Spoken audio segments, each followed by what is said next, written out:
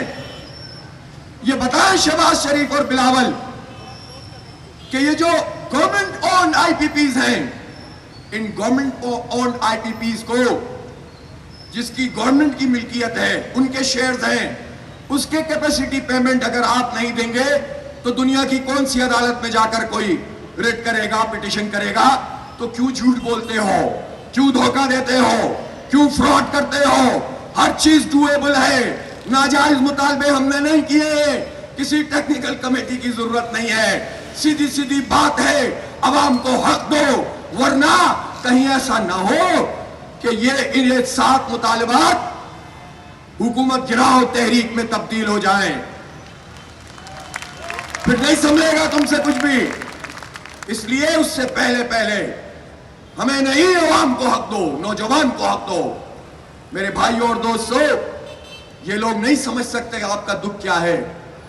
ایک غریب کا دکھ یہ کیسے سمجھ سکتے ہیں جو تنخواہ لے کر آئے اور جب گھر میں پہنچے